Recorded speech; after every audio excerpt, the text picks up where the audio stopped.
Hi, my name is Terri Stangl, and I'm here today from Connecticut with my friend and colleague, John Worthington. I'm here You're talking to, breaking up, Terry. You're breaking up pretty bad. okay, um, I am not sure what to do about that because I can't tell that. Okay, Um, go again. Just okay, yeah, hi, just go ahead. We'll get sure, to it. okay. I'm Terri Stangl. I'm here from Connecticut talking with my friend John Worthington, who I first met John back in 2008 when I read his book and started taking classes. And I'm here today because I have some follow-up questions, things that caused me some questions. And I kind of want to share some of those and update myself on a few things. So, hi, John. Nice to see you here in Mexico. Hi, hi, Terry. It's nice to Um, see you here in Mexico too. I wish I was in Mexico, but all Well, right, I we'll wish you do were this. here too, so because then we could go have a tequila after this. Yeah, like that, or some of your good baked goods. Um, Oh, who so knows? I was thinking about this conversation today, and I was remembering back when I first started talking to you about one of the things that really caught my attention is you kept talking to me about being practical and how being practical was so important to you. And it struck me because I thought, gee, I'm a pretty practical person. You know, at the time I was a lawyer, I thought I knew about practical. And then I realized how you thought about practical was pretty different than I did. And and I think Okay. you had told me one time that this kind of you thought this started from you being grown up on a farm. And is that where that comes from Yep. with you? That's where it comes from. You can't be unpractical with cows. They won't put up with it. Okay, so look, They'll make you practical. okay, I don't have any close relationship with cows. So what do you mean? What are you talking about here? Well, cows are really big animals, you know. I mean, they're a lot bigger than a kid, for instance. And so you have to outthink them to get them to do things. They're fairly easy to get them to do things, but they do have a mind of their own, and they won't do things that are outside of their realm of expectation. Okay, they won't. They'll do all kinds of other things instead of what you want them to do if you get past that realm. And so you end up being practical about what they want. You know, you can't hurry them because they have full milk bags, and if they hurry, they hurt themselves, and they don't want to do that. So you let them plod along at the pace that they're going when you bring them into milk at night. You know, they're just going to take their own sweet time. That they're going to come in the barn to be milked in an order. They decide the order. You don't. You can try to change the order. It don't make any difference. They just get upset about it. There's all manners of things like that cows do. You just have to be practical around them. That's all. More and even beyond that, you know, if you're gonna do farming, that means you're pretty much going to build an infrastructure for how to produce whatever it is you produce, and you're going to build the infrastructure to do it by yourself, which means you have to be pretty damn practical about that. You have to know what you're going to do, when you're going to do it, how you're going to do it, when you have to be done by, all those kinds of good things. So yeah, that's where all that started for me. No, The practical part, what? anyway. Okay, okay. So you know, when you were talking about cows, I was thinking that kind of relates to some of your approach to people too. You know that Well, yeah, because people are hurting animals apparently too. If you don't believe me, then go to a bar sometime and let the band start playing boot scoot boogie, and you know you're gonna there'll be a herd of people get up there and do the same thing all together. So you know yeah. it's okay. That's just how we are people. Okay. That's how we're people, S- I guess. So I again, I'm thinking about what I noticed was different, and it seemed like what you were really focused on what was does something actually work? Does it get the job done? Yes. What can you do with it? Yeah. Yeah. And and, That and that has been a theme for me for quite a while. Yeah. okay. And so is it was that now when you talk about like your with the stuff you talk about in the book. you say that's a really practical thing too. So from what we've just been talking about, it seems like that's about, is this something you can actually use to get something done? Are these ideas something you can use? Yes. In the real world, what we have to, there are several things that we have to deal with that that the book covers. That I think this is what you're asking about. There are functions that I talk about in the book that are, we could say that they're not necessarily bodily functions. They're functions of what we could call the spirit. I'm not sure that's the proper name for this entity, but we can call it that for the purposes of this conversation. Okay. In other words, look, in all practicality, there are at least the following entities which we deal with, or following levels of thought that we deal with in our thinking. There is conscious thought. That's the thought that we use to talk to ourselves, to look at things, to pay attention to what's going on, and so forth. Okay, that we're here and now kinds of thought. That's a level of thought, and it exists, and it's a damn good thing that it does. But there's another level of thought that does things like pay attention to where we are in space, which is not a visual idea as much as it's not calculated necessarily in the visual cortex. It's actually calculated in another cortex completely. And so those concepts, those kinds of concepts, go on whether or not we're aware of them. And so they too are also thought, and they too are ordered, and they too are coordinated, and they too are joined together to reach conclusions or reach directions, etc. Okay, and so if a lot of that happens automatically, but it's a practical thing to pay attention that just because it's automatic doesn't mean it's being done right. I mean, AI ain't all that smart when you get down to it, right? And the AI in our brain isn't a whole lot different. Okay, so you're getting to my next question, because I'm thinking, okay, this stuff is going on all the time. We go through day-to-day life not paying attention to it. It works pretty darn good. What's practical about starting to pay attention to it, or starting to have a way to talk about it? I mean, what does that get me, or what does that get someone? Okay, let's start with the first concept, which is B1. Okay. Here's the problem. If we're to be one, if that's a concept that we want to embody, shall we say, okay, then we have to account for the spirit influence in the life. We just have to account for it. I mean, we can't just ignore it. It's there. And so, I mean, we are alive, and the life itself, we call it spirit because that's the only way for us to define that. When life is over, that's the thing that leaves. The body's still here. The brain's still in place. But the spirit itself leaves. Okay, now, let's say that the spirit has a reason to exist, and part of the reason to exist is to unify body, mind, and spirit. Okay, let's just pretend as though that's the case. Let's deal with that as though it might be true, or even though that statement may not be false. Okay, either of those work for me. Okay. Okay. If I do that, then I have to, and I'm practical about it. I have to say, okay, if that's not false, then okay, where is that influence? How does that affect me? And so if I look at being at one with myself, then I have to say, okay, I have to satisfy the needs of the body. I have to eat. I have to satisfy the needs of the mind. I have to use memory in a way that it's useful for me to learn and to live in the world. And I have to satisfy the needs of the spirit, which is to be at one in this particular instance. Nothing else, just be at one, just unify that. Now, to me, that's a very practical idea, because what it does is it gets me to a point, it brings me to a place where I can deal with this and say, all right,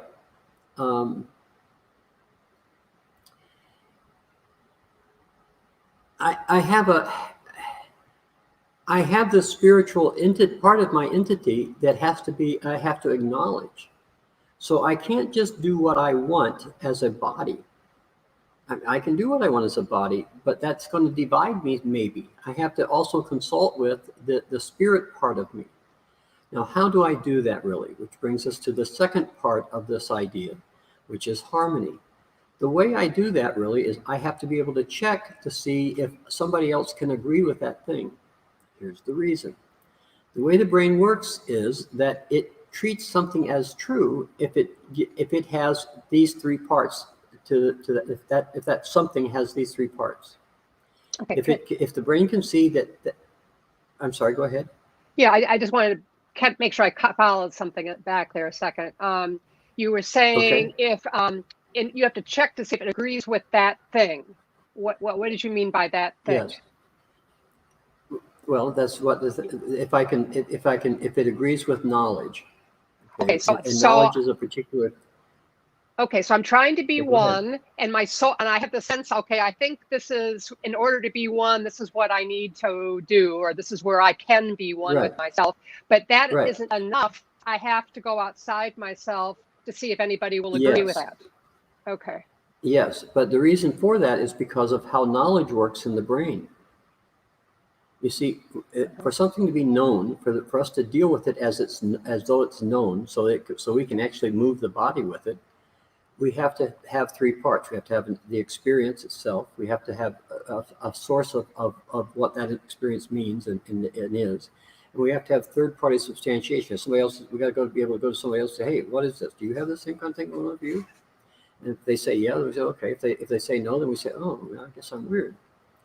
But you have to think about those three parts and see if you have those in place. Because the brain's going to use those three things as knowledge. And so if we kid ourselves, for instance, okay, we have, for instance, somebody who tells himself, no, take Trump, for instance. Trump's telling himself that he really won Georgia. We won the state, you know. He says that just like it's God's own very truth. Yeah. And so, but the thing is that you know, that agreement that he's trying to make there can't be supported in external reality. It can only be supported in his internal reality. That's a problem. That's a danger for him. It's a danger for the entire country at the moment. But it's a dangerous thing to do, is to say that your internal reality actually has to be what the external reality conforms to. It can't and won't. Okay, so the thing where we're going outside of ourselves to talk to somebody else to see, you know, do they see it? Do they agree with us? That's right. Because if we can't get the agreement, if we can't get the agreement, does that mean there's something still divided in us? So it's a feedback loop that way, where we can say, oh, I'm missing something. It's because because the linchpin here is in that third party substantiation. How do you get that? Well, you have to communicate information to somebody else. You have to say, okay, look, this is my information. This is what I think is happening. Okay, now we'll get to what that information means in just a second. But you have to be able to communicate information in order to do anything from that perspective. Now, that's a very practical application. Okay. Yes, I can probably go figure out how to move all the stones in that coral gardens thing that the guy did in Florida, okay, where he moved all those big stones. I can figure out how to do that all by myself. However, I have to find agreement with the world in general in order to do that. Okay, and so how will I know that I've done it? Is because people come around and say, "Ooh, wow, look at that! This is impossible. How does that happen?" Okay. So,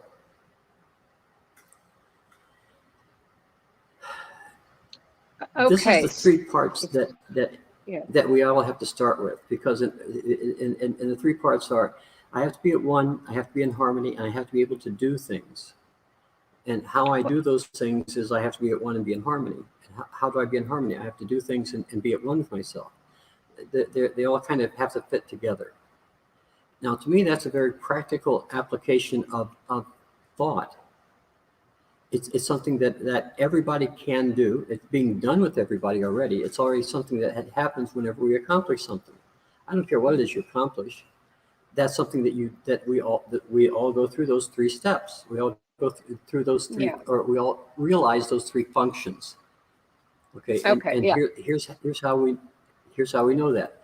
There are tools that are associated with those functions. As for instance, if I address my own programming, the reason why I'm going to address it is because I'm going to notice in my memories something comes up and comes up and comes up and comes up. It's probably coming up for a reason that I need to revise whatever I decided about that memory. I may need to go back to that memory and recheck it somehow or the other. Maybe my perceptions of the memory wasn't correct. Maybe my conclusions from on the memory wasn't correct. Yeah. So when you say it go back keeps to that memory. okay. When you say it keeps Yeah, you coming up, you remember. mean like Okay, you're doing the okay, same thing and expecting okay. different results, kind of thing? No, not necessarily. Look, I have a memory that stems from my early childhood. I must have been about 2.5 years old or so. And at the time, my dad had purchased a beagle puppy. And his name was Sparky, as a matter of fact. Now, understand, I'm remembering this from 2.5 years old, okay? And what happened that day, that I remember, is I walked outside to play because I wanted to go find Sparky and play with him in the morning. And I came back in the house. The back door was closed, and there was blood on the door. And so I went into the kitchen of the house and I said, "Hey, Mom, there's blood on the door." And she came out and looked at the door and she said, "Oh, okay, well, gee, I guess I'm going to tell you. We didn't want to, but we're going to tell you that Sparky got hit by a car and your dad buried him this morning over there in the corner." Well, I didn't know what that meant at the time because I was only 2.5 years old, but Sparky was gone. I remember that still today because it was a significant thing for me at that age, that people could actually, or that things could actually die. And so, that was an important place for me to mark that. Mm-hmm. Now, that same memory came about here a couple of weeks ago when Sandy passed away. So it's the same kind of thing. You go back to those memories, and you go back. That memory has been there on a number of occasions, and it's something that I need to go back to every now and then and remember and look at my perceptions of it because they've changed over the years.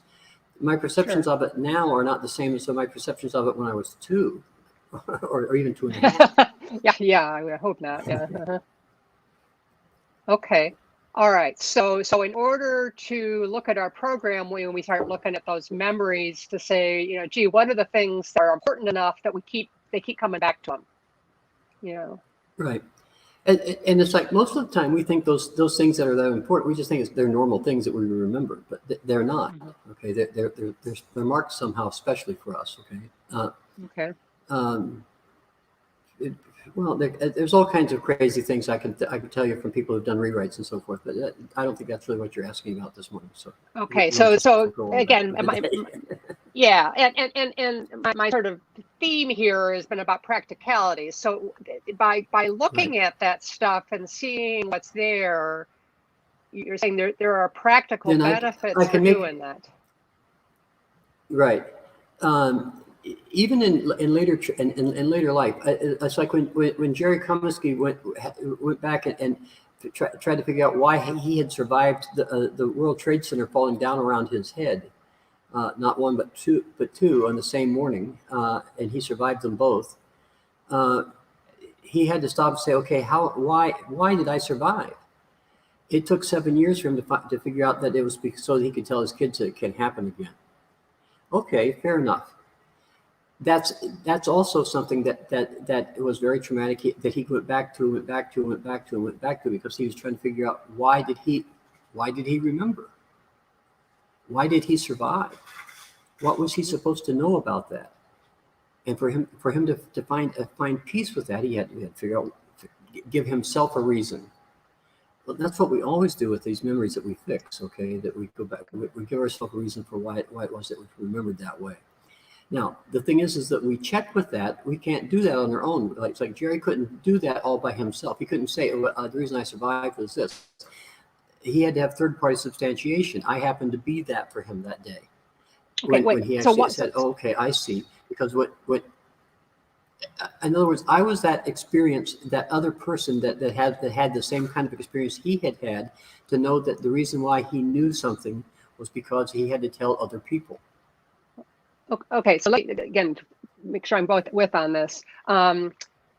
Yes. You said he couldn't do them by himself. I mean, he could talk to himself about it, but he couldn't actually make it knowledge that he could use, really, is that the difference? He could actually bring him. No, that's right. He couldn't see why he wanted to talk to his kids about it, because to him to talk to his children about it, it was a horrible thing that he didn't want them to have that he didn't want to have them to experience. Okay. I mean, think about it. I mean, they had to send somebody with him when they sent him from one building to the next to watch out for falling bodies. Okay, so by talking, that's dire. Okay, yeah, so That's dire. yeah. So then by talking to somebody else, he was able to kind of get out of how he was looking at it and get more information and begin to say, okay, what else could this be? Or Well, yeah. Yeah. Okay. Here's the practical application of it. Okay. I can't see the color of my eyes, right? Right. I mean, I can try, but I can't see the color of my eyes. Okay. And I've talked about this before in these sessions, but look, Jerry couldn't see what he was looking with, because he was looking at it with all this horror of having lost that many people. I mean, he lost 17 people himself in his own office that day. Okay, so That's he was weighing him down, yeah. Yeah, and so, but he couldn't see it other than through that place. For him to see it as just anybody at all, to say, you could see this differently, gave him an agreement to be able to make value out of that thing. That's what we always do with our memories. We go back, we make value out of crappy memories because they really were valuable. We just couldn't see the value in them when we were that age, whatever the age of that was. I mean, he was 50 something when that happened. Wow, okay. I have to be 2.5 when I'm talking to you about. I know a girl that had a 2-year-old memory that affected her relationships until she was 50. There's all these kinds of people that have these different events in their lives, right? And so they have them, and they affect them for years and years. I know a lady that fell into a well when she was 9 months old, and it was affecting her fear of water for years and years and years. She came and floated one day and said, I don't need to be afraid of water like this, do I? Did she rewrite the program? She sure did. Did she do it formally? Not really. Did she get it done? I was happy about that. I think that was just great that she did that. Sometimes it's more difficult, though. Sometimes we have to go through the formal steps of doing it. That's a practical application of knowledge, I think. Same thing is true with being in harmony with somebody. Think about this. For me to be in harmony with somebody, I have to be able to think like they do to a certain extent. Okay? You can hear musicians talk. I mean, you're a musician. You know what I'm talking about with this one. You're playing in a band, and somebody will do something that they hadn't done before, and they do it kind of in the middle of a performance. And you hear it and you say, "Oh, that was nice," and so I can respond to that by doing this over here, and all of a sudden that the piece that you're playing takes on a different aspect. Okay, yeah, it just does. Okay, well, that's the same kind of thing that happens in what we call real life as well. Not that music isn't real life; it is, but in day-to-day activity, we have to change how we think to be able to see how somebody else is thinking about this particular idea. And we can play off of that, or we can adjust to it, so we can make it better than what it was. It becomes more live, it becomes more real. And so we call that moving the assemblage point, because we actually have to assemble the world that they're looking at the moment. It may be for just a brief moment, a brief dreamlike quality of thought that happens for us for a moment, but that's all it's required. That we actually can see what they're looking at for a moment. And when we do that, that changes how we see things. The same thing is true in any relationship, which we're not going to get to today, maybe, but it's true nonetheless. Oh yeah, is that any relationship has to have that ability. Yeah. We have to be able to adjust. We have to be able to adjust to what the other person thinks, because that's the whole reason why we're in the relationship, because that other person makes us more nearly whole. So we have to move our assemblage point. and all of these were kind of moving beyond what we've got in ourselves, which is why it's more than the body. It's a spiritual event because it's more than Right. what we've got in our own brain. Right. Right. And the same thing is true for communication. Okay, think about this. I mean, we always think that the way that we get things done is that we put our back into it, we put some elbow grease on it, and yep, that works. We do things. Mm-hmm. But things that are really done, like building a bridge, say, requires agreement. That requires a number of people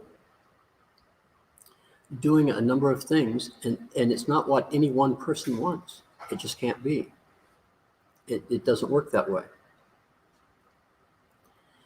I think that's part of the problem that Mr. Trump has had with his presidency, is that he thought that the presidency was about him, and it's not about him. The presidency is really about everybody else in the entire frickin' world, not just about the president of the United States. It's not about that.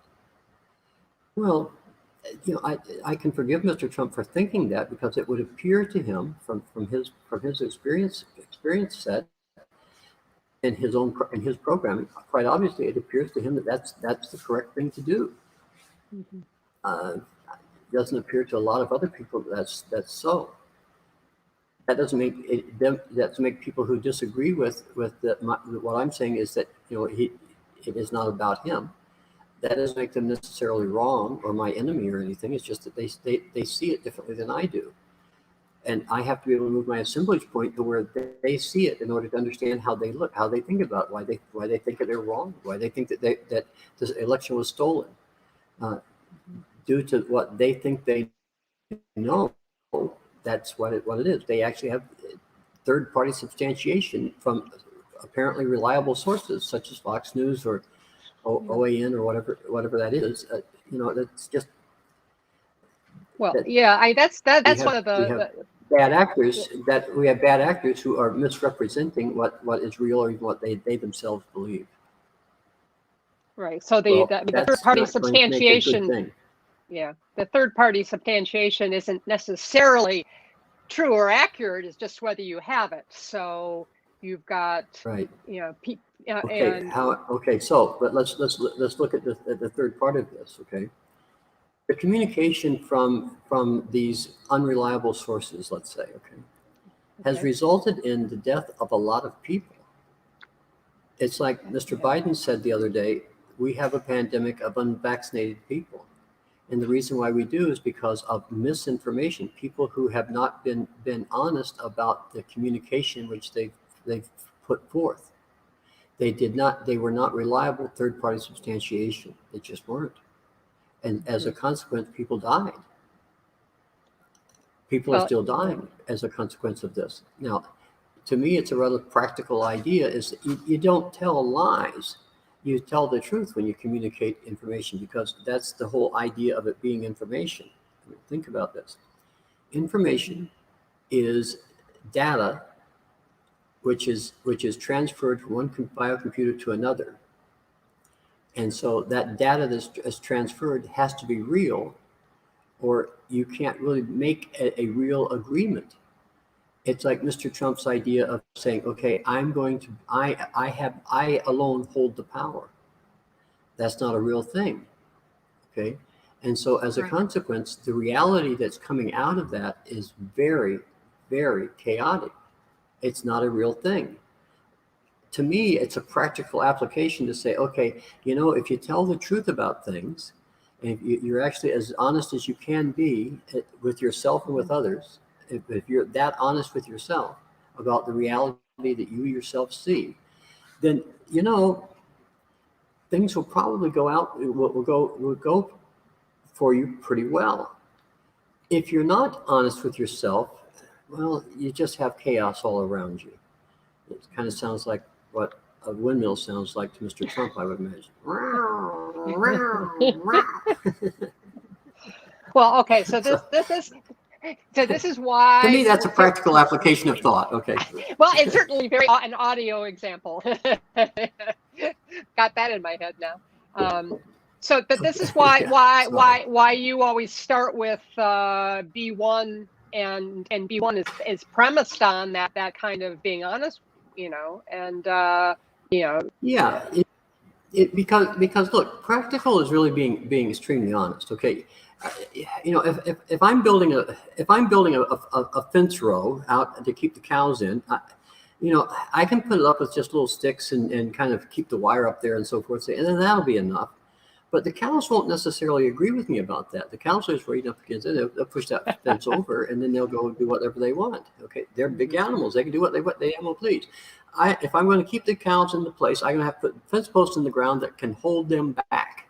That I can put tension on the wire, so that the wire, when they run into wire, the bob wires in there say, "Hey, Miss Cow, I'm going to hurt you if you keep on doing this. Now don't do it, okay?"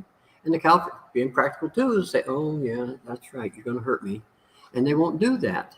They may try to jump over it and do something nasty like that, but they're cows. yeah, They got to try. Well, certainly a way to move to their assemblage point and to communicate in a way they could understand too. Well, see, that's the whole idea of practical, right? Yeah. Because when you're communicating with somebody, you have to communicate the way that they can understand, not the way that you understand it. Yeah, I think a lot of parents discover that with their kids, is that, having a logical explanation with a 2-year-old the way you understand it ain't going to work. No, because the kid doesn't have that ability yet. But the same thing is true with somebody who doesn't have the. Okay, for instance, if somebody doesn't understand science or understand how science works or how science is checked, if they don't understand that, it's fairly simple for them to think that that scientists have their own agenda. And to a certain extent, that's true. Scientists do have their own agenda. They stay within the realm of what they think is real. But the reason why they do that is that they know that they have to constantly redefine what is real. Here's an example, for instance. Okay, one of the theories that's coming out of those big colliders in Switzerland and wherever else they're making them these days, is that, probably speaking, subatomic particles are probably orbiting through other dimensions while they're not in this dimension. And that is just mind-boggling. How in the world, I don't need to understand that necessarily, but it's like, if that's what's real, then that really does, I really can't understand why it is I can never really see where an electron or a subatomic particle is. If I see it, I'm going to fix it where it is there. I'm going to freeze it in that position. Well, that might have some practical applications in places. I don't know yet, but it might. So you have to consider those things as a real possibility affecting what you're doing here and now in this reality. Not that you understand it, but that it may very well affect you. Because if you're thinking about it, you might find out where it is affecting you, where it's affecting the reality which you see at the moment. That's a possibility. Well, I think that may be where we need to. I'm sorry. Where we need to pull this up? Okay. Yeah. I think because otherwise we get up. I know you and I could go on for another hour and a half probably, but I think that's a good chunk for now. And we'll pick this up soon. Okay. Deal. Thanks, Terri. Sure. Nice to talk to you. See you later. Right. Yep. Bye. Bye-bye. Bye, everybody.